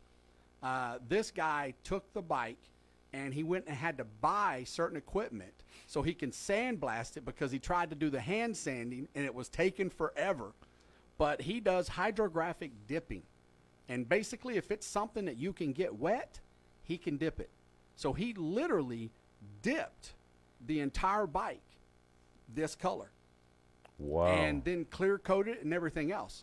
And now the guy that won it, we actually gave him $200 to drive to Texas and pick it up. We told him he had a choice. We'll take it to you, or you can come get it, and we'll give you the gas money to get back. Wow. So he drove out from Gilbert, Arizona, or Phoenix, Arizona, and picked up the bike. I gave him $200 cash, and he drove off. And ever since then, he has ridden that bike every chance he gets, and he has people asking to take pictures and everything else. And when they ask about the bike, he gets to tell the story. You know, that's what I like about that. You know, like when you hear Orange County Choppers. Oh, yeah. You know, they make bikes for different reasons, and usually corporations or, you know. A lot of money. Right. Then you got the 911 bike. And for you to do this for a cause means so much. And there were so many hands in that bike. Oh, yes. From different people. Lending a hand with that bike makes that bike so precious and so meaningful. You know what I'm saying? The guy that won it even guaranteed me that if he ever wanted to get rid of the bike, that he would donate it back to the club so they could give it away again. Wow. And I was like, so make sure you at least wait a year. 'Cause I don't but that's like this time. I'm going to do another bike. And this time I'm going to do a big dog. Okay. Big dog Mastiff. A canine? Big dog Mastiff. Mastiff. Okay, Yeah, it's a bike. It's a beautiful bike. It's 2004. We're going to customize it somehow. Don't know how. But one of the other organizations that we also deal with is that as a police officer, a lot of times I had to be that intermediate person between families because of child abuse or domestic violence. And we support the Rockwall Child Advocacy Center. Okay. That the lady that runs the place is awesome. And some of the things that we've tried to do is that when it comes to organizations like that, they have plenty of people giving them money, but nobody gives them stuff, like things that they need to operate. We were able to purchase them a microwave for their employees and their volunteers. We were able to purchase cabinets that a club member was able to help install. We bought them bookshelves. I mean, we try to give them things that they need. Next on their list, to make it a little easier for them to do their job. It makes it easier for us because now we can spread it out over the year. Right. And every year they have this, what is it? It's a dance or a get-together, and they call it Boots and Pearls. Okay. And it's where they get people to come in and have a night that they get to dance and have fun and meet everybody. So last year, I bought 2 tickets, and we basically just gave them away at the VFW in Garland to an awesome couple that belonged to another club, and they went and said they had the time of their life. Man, you were there. You know, that's paying it forward. That's why this community, the brotherhood, is so amazing, because there's just so much going on, and I'm glad we can bring this forward. Oh yeah, the first year I went to Belgium, the president of Locks and Bikes picked me up from the airport. They're the one that put the money down for me to rent a motorcycle. Now, granted, it wasn't a Harley Davidson. It was called the Scrambler, and my butt felt like it after 7 days. But it was a nice bike, and they showed me literally had a member with me every single day to make sure that if I wanted to go somewhere, they would take me. So you kind of had an escort. I had an escort. I had someone to make sure that I was taken care of. I felt like a visiting diplomat. coming Wow. over there to do something. And Bam Bam and Grant or Spectre, both of those guys, same thing. Well, Spectre, you ever come here, we're going to treat you with the same hospitality you treated our brother with. So you have open, an open invite anytime, and we will treat any one of your brothers. If his old lady lets him go. That's the key, is if his old lady lets him go. And Nomi, you got to let him come to Texas now. Hey, when the wives are happy, it's much smoother. And I'm just going to bring this up as a future plug, is that, lady bikers and the ladies of all the members, if you're a member or if you ride yourself, we're going to be doing a show spotlighting you guys as well, because you are the backbone of every biker out there. And we got to thank all the ladies out there for their support. We are a non-traditional club. We base ourselves on allowing people that are law enforcement, firefighters, military, and healthcare. Would include EMTs, paramedics, nurses, doctors, respiratory therapists, phlebotomists. You work in healthcare, you put yourself at risk every single day, right? Just like anybody else. And we're dealing with diseases and bugs that you can't see, right? So those are our members, and we also allow female members. My thing is if you ride, why can't you be part of a club? Right. You don't have to be in a woman's only club. You can be in the same club that your husband or your brother is in. I like that. I definitely like that. Yeah. There's rules in the brotherhood that we all live by, and definitely. You don't cross those lines. But in our club, Third Watch is much like you. We're primarily LE and military, and we have a couple of hose draggers in there now. Shout out to you, Koa. You mean fire hose, right? Yeah, fire hose. Not that kind of hose. If you're listening, Cole and Pepper, glad I saw you. Coey's not listening. Coey's sleeping. They sleep in the firehouse. It is nap time at the fire It's department, nap time in the firehouse. They've had lunch now, and it is time. Yeah, they probably they watch Judge Judy. They watch The View. They watch cops on TV in the rec room. That's right. After they work out, after their big meal, and they go, oh, that's what they do out there, outside those bay firemen doors. go where others fear to go, but only after the police say it's okay. So anyway, I love the you, ribbing Koa, between. so- Yeah, I love the ribbing between law enforcement and firefighters. Man, But that's great. There's no rule book for this, and we did kind of the same thing that y'all did. We decided early on that we wanted to, with female members, we wanted them to feel like a full part and to be a part. They have a say, they have a vote, and I think it makes it a lot better, because at the end of the day, we're about the mission, and our particular mission is to honor, serve, and support our veterans and our first responders, and Well, like one of the things that we tried to make a little different is that a lot of clubs, women are their old ladies or their wives, or however they want to term the term, right? Or term the term. That's really yeah. right? Well, no, I got negative, right? We all knew the term. Yeah. If they're a female member, they're a full patch. But we also have people like wives and stuff that they even ride. I mean, they ride and they drive, but they don't want to be a type of a member that has a vote or a voice. Right. They want to support what their husbands are doing. So like T-Bone, he is and was our first support member. And what a support member is to us is someone that basically they support the club, they support the people that are in the club by helping any way that they can. They voice their opinion when questions are asked, or hey, I need recommendations for something to do, like the bike. Like the bike, and look at that, and look at how that turned out. Right. My daughter is an EMT, but she hasn't decided if she wants to ride. She moved to California, and now she's going to become a paramedic. Oh wow. And then she said something about being a correction officer in between. I'm like, really? I don't get it. Stay as a paramedic. Don't get locked in behind those doors, man. She is also a support member, because everything that we've done, she's helped with paperwork and gather money, create posters, anything that could help the cause, they get involved in. They're the backbone of our clubs, are the support people that help us on that daily basis. We're getting a call in. I think this is going to be Rib from cool. Jarhead MC in Massachusetts. And is this you, Rib? Are you there? I am here. How you doing, brother? I'm okay, I guess. I'm all right. I'm about to head to another fundraiser again. So, for Well, those of go ahead. go ahead. I'm sorry. I was Sideshow. just going to say, Rib, this is Sideshow, man. Thank you for calling in. Really appreciate it, and welcome to the 99% Radio Network. So, for those of you that don't know that are listening right now, I have Rib on the phone. Rib's the president of Jarhead MC, and it was his club that was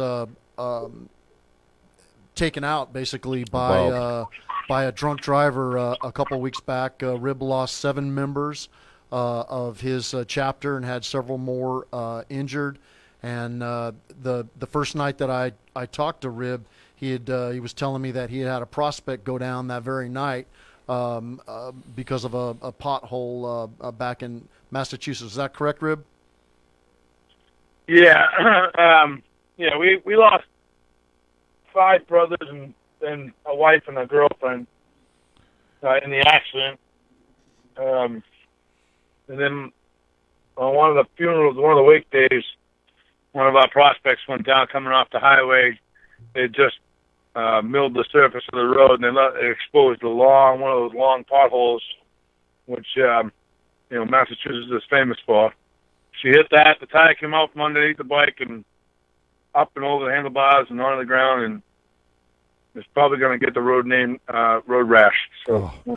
Well, I got to tell you, my heart and my prayers go out to you and your entire club, man. And I hope you have brighter, bluer skies coming into the future, man. Because get rid of that cloud that's darkened you guys. I feel so bad that Well, I do want to say the this. things that happen. While I was in Belgium and England, this is when all this stuff happened. And every club over there was literally outraged. And we had people crying and everything else when they saw the news. And everybody over there, Locks and Bikes and all the clubs that we met with, wanted to make sure that if I ever talked to anybody from that club was to tell them that their hearts are pouring out and that they wish the best for all the families, and that this is something that should never, ever happen on the road. Right. Hey, Rib, so you know, we have people literally around the world listening to you right now. We have people in England. We have people in Ireland. We have people in Italy and all across the country, Missouri, some folks from Pennsylvania I'm seeing on my phone here. So you Alabama, got Alabama, Florida, and certainly all across DFW here. So if you don't mind, take us kind of through the accident. Tell us how that went down. We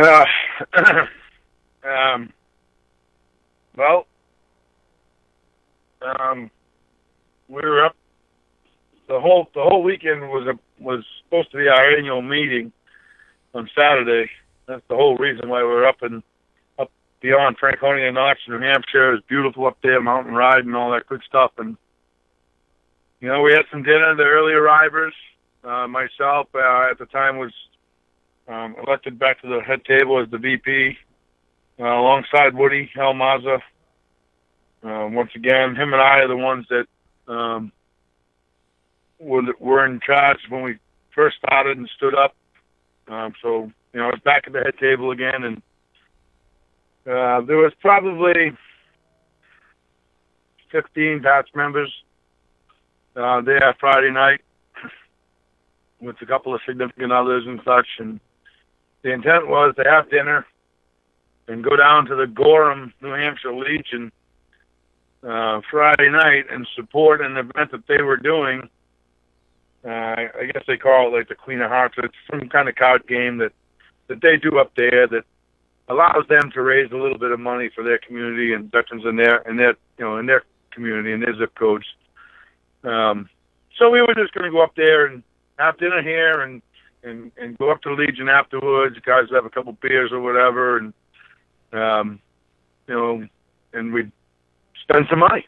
Right. Spend some money and help them raise. Support. Spend some money and help them raise a little bit of money, and basically introduce ourselves so that, show everybody up there that doesn't know us who we were and all that good stuff. And about 6:30 that evening, we had finished dinner, and Woody said, "Mount up, let's go. We're late." So we all got on our bikes. My wife, who hadn't been on my bike in probably 2 years because she had a lot of health issues, I just bought her a brand new helmet. I literally just peeled the sticker off the shield and put it on her head. Full face, thank God. We put our helmets on. Even though we were in New Hampshire, we still put our helmets on, and we mounted up. We lined up. I took one crew down the lower driveway, waited for Woody, the president. We rolled down. One of our blockers went out, Big Mac. He went out, blocked traffic. Nobody was coming. We literally turned left out of the parking lot of the hotel we were staying at. We no sooner got everybody out into that lane that we were traveling in and going in a straight direction. Woody and I both looked over our shoulders to make sure everybody was in line. Not caught up at this point, but in line. Right. All that ride, you know what I'm talking about. Yep. Saw my blocker moving, so I knew we were good. At that time, I turned around, and I think I shifted my bike into third gear, and an explosion happened. And it was just that fast. I literally turned my head around and heard an explosion. I had a full face helmet on, so it wasn't as loud as the explosions I heard in my time in service because of my helmet that was on my head. But it was ultimately it was right next to my ear was when Woody got hit. I just remember seeing his bike flip up in the air. I saw him flying through the air, and I had my wife on the back, and I just knew I had to, sorry. I had to, You're fine, brother. Yeah. I had to make sure my wife didn't get hurt. That became my focus, as maybe as shallow as that sounds. She became my focus. She's got a lot of health issues and bad kidneys and everything, so I just wanted to crash as soft as I could, and I saw grass.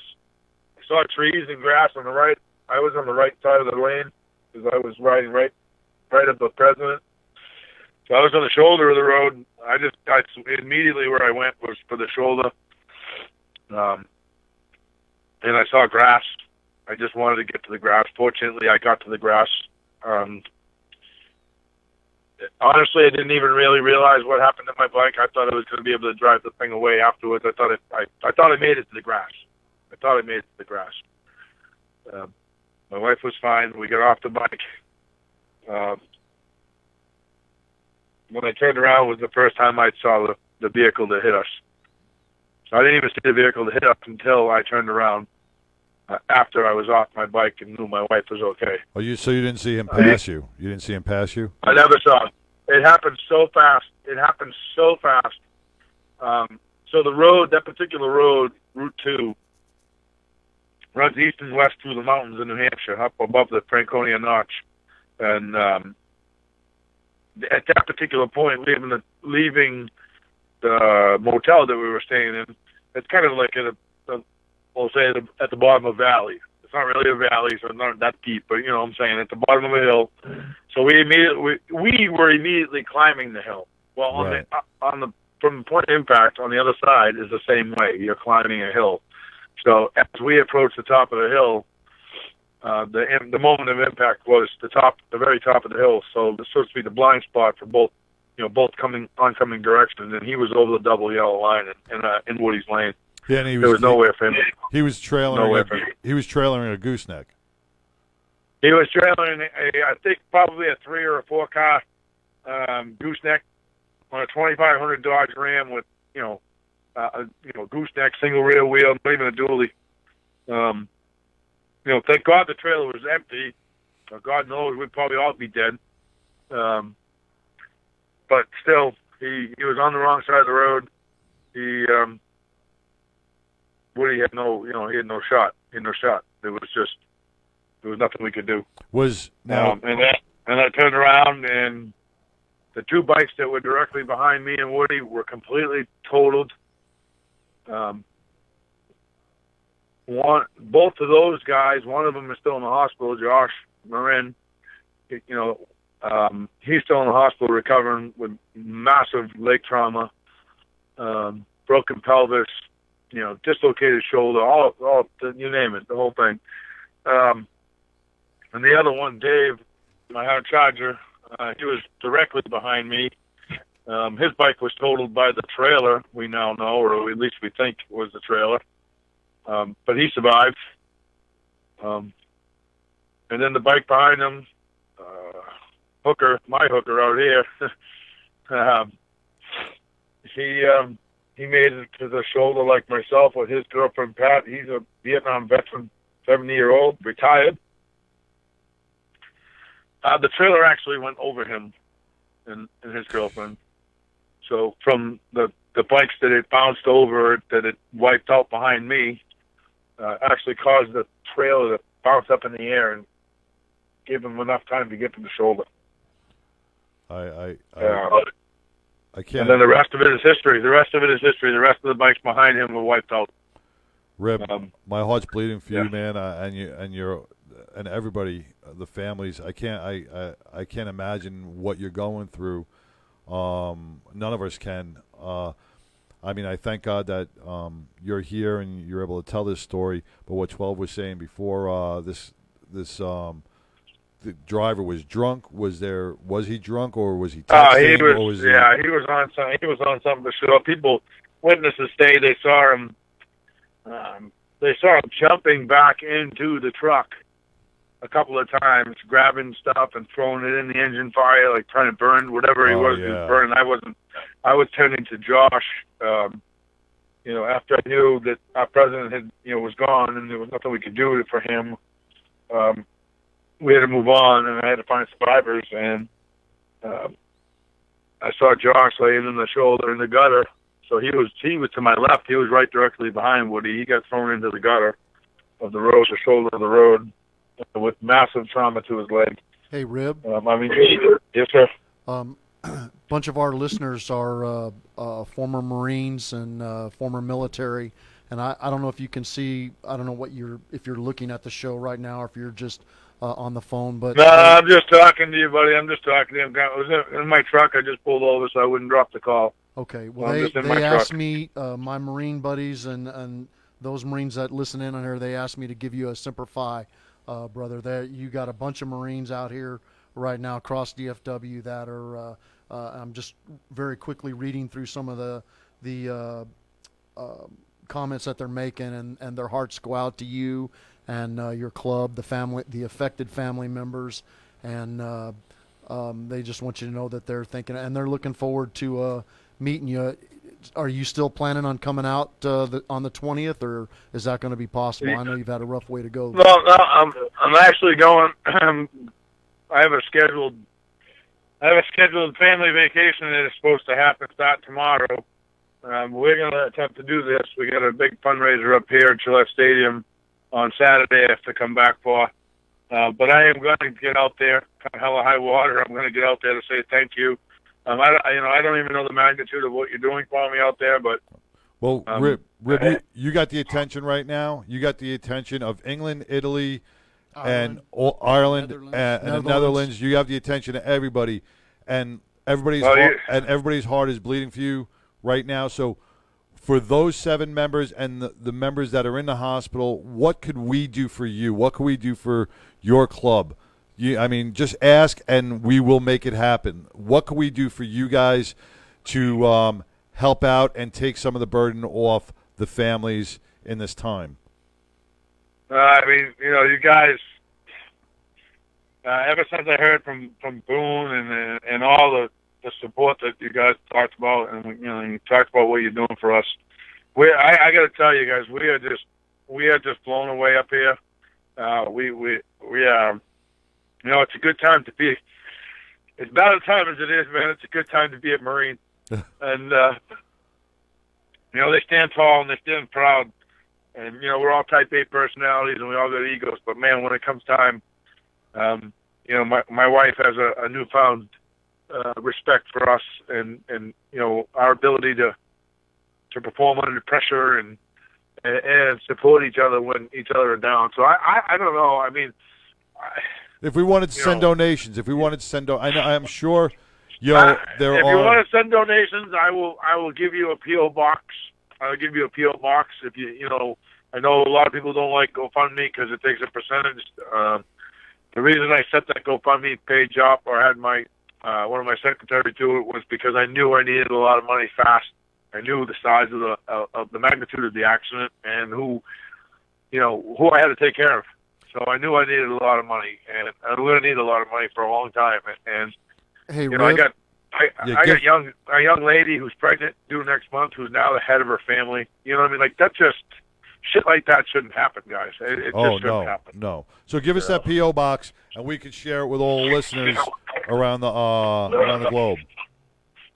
Give me 2 seconds, and I'll pull it up, and and then what I need, you just type it in here. Put my old man glasses on, and I'll get right on it. And if I know, guys, I really, to all your GoFundMe listeners, pages. you know, you mentioned the Netherlands. One of my good friends, Danny Boy, from Rhode Island. God, he's been doing this a long time, and he died that day. And he had a friend from the Netherlands who actually flew out here for his services, and I didn't get an opportunity to meet that man and say thank you. So if he's listening to the Netherlands, or anyone knows the man I'm talking about, please say thank you. And to the rest of you, we can't say thank you enough. I cannot say thank you on behalf of my club enough for the love and the support that you're all doing for us. That's what brotherhood's about, brother. I mean, that's brotherhood. That's brotherhood. That's what brotherhood's no, all about. Absolutely, and that's what we preach up here. That's what we preach in our club. That's what Woody and I have been saying for years, and that's what our club is all about: is brotherhood and creating that, and involving the families and making it, a real brotherhood. So I'm going to give you that address. Okay, go ahead. I'm ready. It's Jarhead's MC. P.O. Box Jarhead's MC.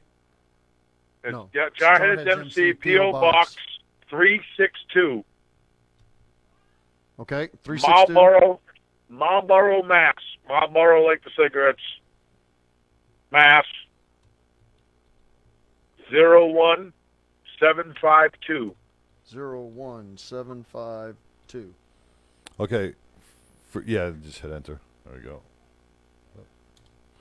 All right. For those of you that are watching us live on Facebook, and we will have this up, we will also put this up on our Facebook page. If you'd like to donate, and help out the Jarhead's MC with these medical bills that they are in so desperate need of, please make your checks out to the Jarhead's MC at P.O. Box 362, Marlborough, Massachusetts 01752. That's P.O. Box 362, Marlborough, Mass 01752. All donations are going to help these families. What do you have about? There's 7 that were lost, and we have some more that are still battling injuries. Correct, Rib? I have one that remains in the hospital with a massive leg trauma and multiple surgeries. Josh, he's going to be there for quite some time. We just paid his household expenses for the next 3 months, so they don't have to worry about that. With just some cash donations we've taken in, we're just now starting to transfer the GoFundMe money over. But all this money that we bring in, 95% of it is going directly back to all my families affected. So whether that is, we now have, like I said earlier, the core daughter. She's pregnant. She's young, newly married, due in August, and she's now the head of the house. She's head of the household, and her brother Nick, has got 2 young kids, and Desma Oaks, she was brand new to the club. She was Aaron Perry's girlfriend, and she has a son who just graduated high school. So what and his dad passed away years ago of cancer. So these people need help, and, There's and, a I, long and road. I intend to help these people for as long as I humanly can. So, It's a long road, and we got your back on it. So you know that you know what's going on. You know what Boone's got working, and he's going to follow you here in just a minute. We're going to have and Boone, Have if him you're call listening, if that was you that called in, we saw the call, but we didn't want to cut Rib off. Go ahead and call back. Rib, we're gonna let you go now. You got a bunch of brothers out here that are looking forward to embracing you on the 20th, and I know from just the contact that I've had with a whole bunch of them through the 99% Radio Network and through Third Watch and North Texas Bikers on Facebook page. The response is going to be tremendous. So, Rib, I'm going to let you go. If you can tune in to us, Boone's going to be talking here, and you'll kind of get a feeling for what's going to happen on the 20th. So thank you so much, brother, for calling in. I know it wasn't very easy and to do, but we appreciate it, and we'll stay in touch with you, okay? I think I cut Boone off by accident. I think I cut Rib off by accident by answering Boone's call. Oh, are you on there, I'm Boone? sorry about that, Rib. Not my fault. Technical error. Sorry about that. Boone, are you on with us? Yes, I'm on. How's it going, brother? Yeah, I cut Rib off. Rib, once again, I am so sorry for doing that.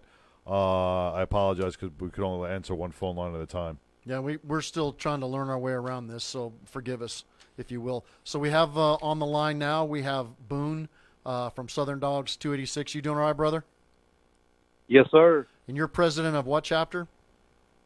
The Dead Weight chapter. Dead Weight. So tell us a little bit about Dead Weight. Dead Weight was an original MC before we merged into the Southern Dawgs. Dead Weight was formed by 3 active duty police officers up here in North Texas, and we were our own MC, and it was at the time, it was pretty much like an 80-20 club, 80% active law enforcement, 20% retired or former. I guess that would be retired or former. And we did a lot of support stuff with the Southern Dawgs, and it got brought up over, I'm sure, beers in a bar somewhere, and it got brought up, well, hey, why don't you guys patch over into the Southern Dawgs? We really like you guys. You guys provide us with a lot of support, and we'd love to have you. So that's how Dead Weight chapter of the Southern Dawgs was formed. And how long have you been president? About 2.5, going on 3 years. Very well. And you're a Marine also, right? Yes. Okay, so did you get a chance to listen to Rib? Heard every word he said. Excellent. So you first heard about this accident, and you and I started talking about this a couple of weeks back, and I want to tell you, hats off to you, brother, for everything that you've done to step up and make a difference in the lives of those 7 families that have just been wiped out. So we've tried to kind of talk around it, but I want you to, if you will, share. We got quite a few people from around the world listening to you right now. Tell us what's coming up on the 20th. Tell us, from the beginning, what you heard and what you decided to do, and the actions that you've taken that'll lead up to the 20th. Well, when I was 17, I enlisted in the Marine Corps, and let me tell you what, I was voted most likely to be in the penitentiary. I was pretty wild, pretty crazy, and I'm not kidding either. And, so I wanted to follow in my grandfather's footsteps, and I jumped into the Marine Corps at an early age. And as an early Marine, I learned very quickly by watching the older Marines that until you take your last breath, you're a Marine, and you've got brothers all the way. If they're a Marine, they're a brother, whether they're an old 96-year-old World War II vet that was a Marine, or a Vietnam vet, or someone from Korea. When you see those guys and you see them with a hat on or a sticker on their car, you immediately have a connection. Right. And that connection has helped me after I got out of law enforcement and connections, and I started working in the car business. So I'll get into the point. So I saw the news, and I saw it was Jarhead's MC, and I mean I can only imagine. We've had, all of us in our riding, years of riding have seen or heard of people, close friends, going down, maybe actually passing away on a motorcycle. And I mean, my heart just dropped. And then knowing, you know, not only they were Jarhead's MC, they were all Marines, you know, I mean, and that just added more fuel to my fire. Right. So I reached out through their Facebook page and got a hold of their administrator who runs their Facebook page, told them who I was, expressed my condolences, and then I just said, stand by, Marine. We've got something for you, you know. And at that point, I started making phone calls to all the people that I know that have the same type of heart and same type of drive that I have, that the guys in my chapter have, that the guys in this club have, and anybody that we decide we want to affiliate ourselves with, we affiliate ourselves with like people, like brothers. And therefore, I started making phone calls, made one to U12. I made phone calls over to Invictus. I made phone calls to people in the Leathernecks, the Devil Dogs, anybody that I knew, and then I asked them to call people that they knew. And I said, you know, and I challenge you to call at least 3 people that you know, and then next thing you know, here we are. So that's how it all started. And as you know, 12 and Sideshow, it started growing. It got really well.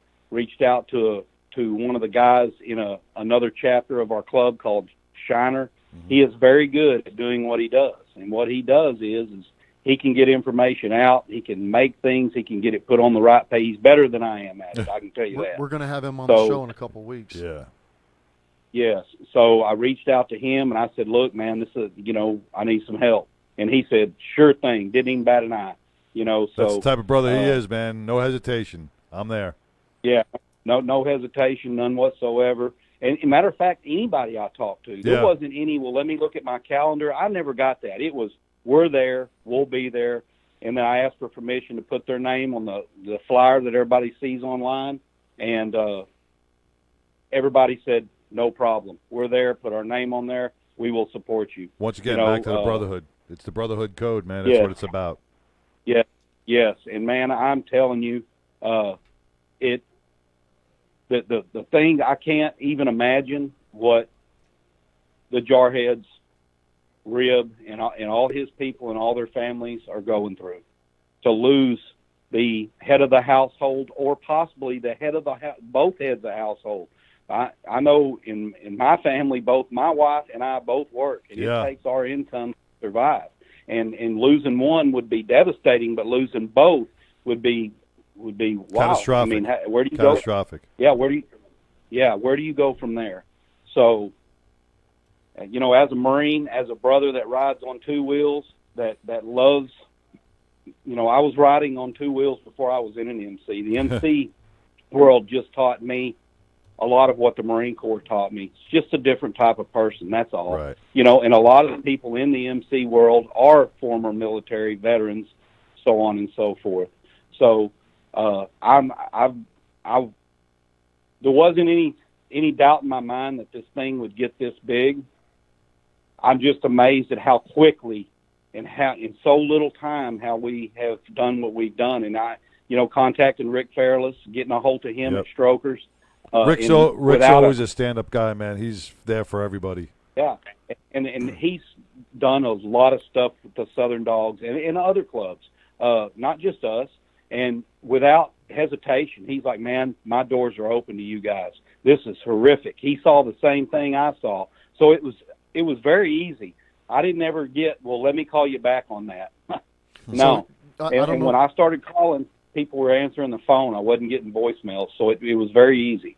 And I'm honored to do it, but I'm honored that that all of us are able to be a part of this together.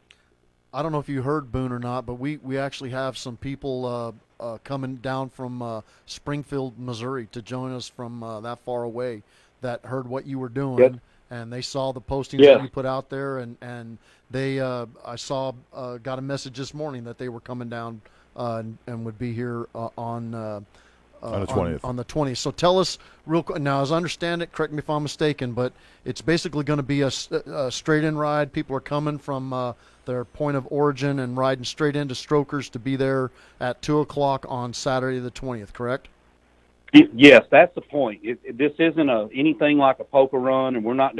It's just get the strokers safely, and this is where we are going. It's very short, sweet, and simple. Doesn't have to be short, but it's very simple. And when Find we get your there, way, we're going find to your way to get to. Go ahead. When we get there, we're going to do what? Well, I can only assume as to what's going on. I'm not with these other MCs. I'm assuming they're all collecting donations, and then it's basically going to be a quote-unquote fill the saddlebags, but it may be bigger than saddlebags. We may be filling up wheelbarrows. Well, Boone, and that's what I hope. Boone, I'm going to offer you this right now because I know Strokers doesn't have this available because of on the last ride we just did with the 7-7, Judy Hoover had it. They needed a PA system with some microphones. I'm coming there on the 20th. Either I'm coming by bike or I'm going to come by car if you want me to bring my whole PA system so you can coordinate everybody in the parking lot. Would you want that? That would be awesome. And anybody that's been to Strokers know that you just ride on inside and park your motorcycle. Then if we can set that PA system up on the inside there somewhere. You got it. Yep. I'll bring the PA system. So I won't be riding, but I'll be there. I'll be there in my cage, and I'll bring you the PA system, and it's yours for the day, and I'll set it up for you. Not a problem, and I'll reach back out to Shiner because he has a system as well. And in the event yours gets tied up, we'll contact Shiner and see what he can do for us. All right. I mean, I can't speak for him. Right. He may have his stuff tied up. But, okay. One way or the other, at the end spot, once we get all the donations, I'm going to have them turned over to my treasurer, and anybody can be looking for him there. His name's Slick. He will be there, and then we will get that money, hell or high water, to Rib, and there won't be any there's not going to be any fees or any of that other stuff. I think you're going to get a chance to hand it to him firsthand. It sounds like he's going to be there. Yes. I've talked to him. I try not to, bother him too much, but him and I have been in communication, and I understand it may be hard. And if he can't come for whatever reason, as much as I'd love to hug his neck and give my condolences to him personally, we'll still get that money to him. And remember, man, for everybody that's listening out there, this is rain or shine. You don't like Boone said. This is not a poker run. It's not a bike run. We just need you to come over and drop $20, $50, $100 bill in the saddlebag. You can come in your car. You can come by plane, train, automobile, whatever. Walk, take public transportation. Get there, spend 5 minutes, have a beer, meet and greet everybody, and donate to this catastrophic tragedy that happened over for our East Coast brothers over in Massachusetts with the Jarheads MC. So I'll be taking donations from the guys in England, the Netherlands, and Belgium. I'll be collecting all their money and switching them over from euros. I don't think those guys want euros, right? So I'll be doing that, and then I'll be there. All right, awesome. That's amazing. Boone, thank you very much. Kudos to you, brother. Much respect for doing this. It's an outstanding thing. Much respect to your Southern Dawg brothers in the Deadweight chapter and Shiner and all the other chapters that are participating, other clubs that are participating. This is just an awesome thing. And this is the power of the 99% Radio Network. Yep. Is being able to, today, our first show, we've literally reached all the way around the world, bringing like-minded brothers who have many things in common, but certainly have motorcycles in common together to do something great. And I anticipate that Saturday the 20th will be great. So thank you to Boone for getting it going. Yeah, thank you, Boone, very much, man. You're welcome, guys, and I'm going to be seeing you guys on the 20th if I don't see you before then. All right. All right. Take care, Boone. Yeah. Wow. Man, how awesome is that? I still got chills from Rib's conversation and what Boone's doing and Lil Tex, what you're doing. And I look at this at such a, what do you call it? This shows a brotherhood. This is what brotherhood is all about.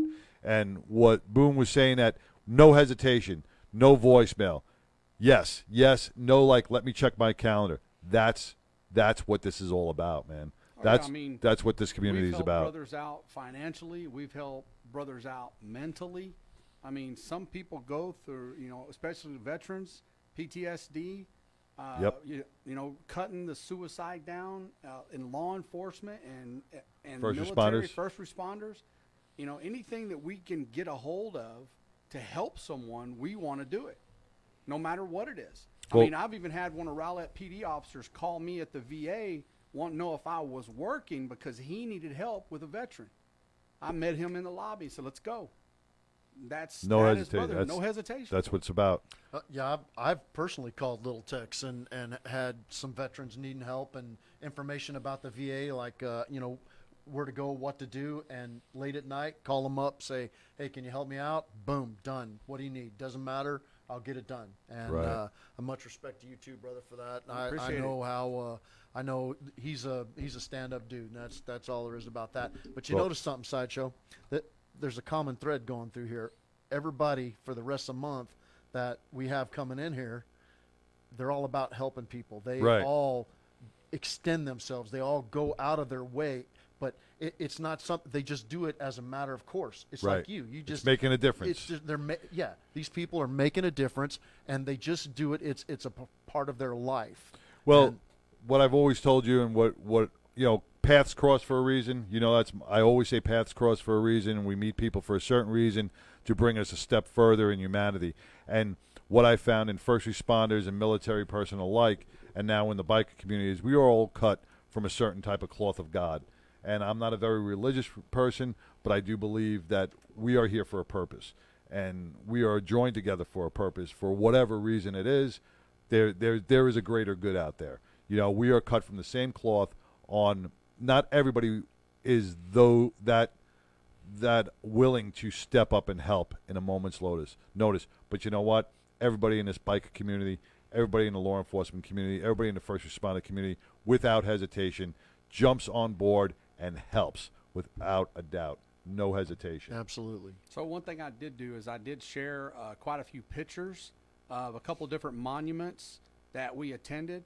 And one of them was like this huge egg over in Belgium. And what they did is they were going to move this monument because almost 20 years ago, all the little kids made these personal little statues for each individual fallen soldier. So there was, and when you look at the pictures, you're going to see what it looks like. But our club, the Kaotic Angels, received one of those pieces from a monument over in Belgium as a token of coming over there and supporting the men in gates and the honoring of all World War I soldiers. And, I mean, I will say this. The U.S.'s monument over there is literally amazing on how that government and those people take care of it. Man, you wish you had a museum to put that in. Oh, man, I wish You wish you had a museum I've got to it put on that my in. mantle. But that's a It friggin' is honor. awesome. That is such an honor to get, man. That is knowing a little kid made that. Share those pictures with us so we you don't can mind. we can share them on the believe 99 I put them on your Facebook. Okay. I posted and put them on there. on the 99% page. Were you able to share? I think so. If not, if they're not up there, please If send it to not, me or 12, I'll and send them we'll to you, and then we y'all will can share post them. on there. So that reminds me that we want to let folks know. Again, the point of this show is to help lift everybody up, to spread the word.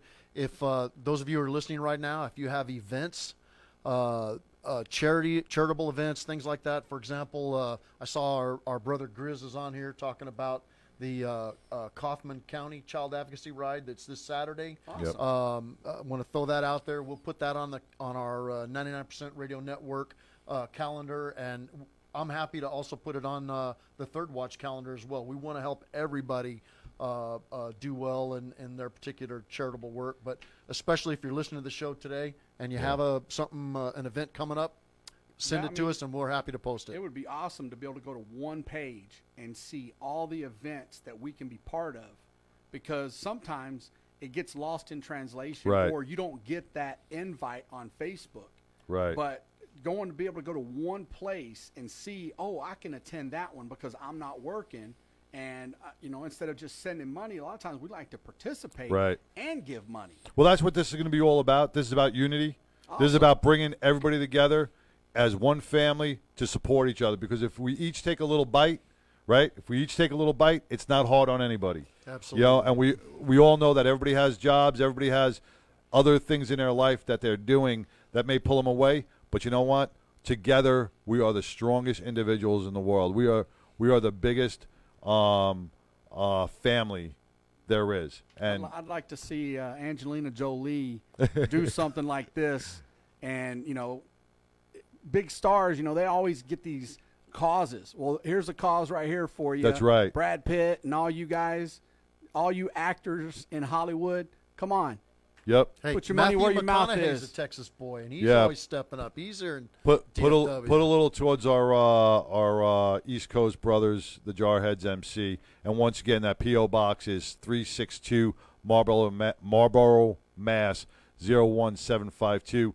Any donations, $5, $10, you know, $1, whatever you can afford, whatever bit you can afford, will go to a good cause and helping these guys. And we're gonna have to wrap this up real soon. So I do want to close this out with. You have any final notes? I just want to say, great first show, Little Tex. Thank you, T-Bone. Thank you. Yes. Next week we're going to have Big Love from Invictus LEMC over in Fort Worth, and his national prez Reaper in the house, and we'll be talking to some other folks along the way. And once again, man, let's close this thing out with a little prayer. This is dedicated to Rib and all the members of the Jarhead MC over on the East Coast.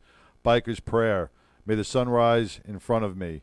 May the rain fall behind me and the wind follow me. May the angels guard your travels, for they know the road ahead of me. Keep me safe through the swirling turns and rolling hills. Let the eagle guide me to the mountaintops. Let the moon's light guide me through the night. Lord, thank you for letting me be a biker.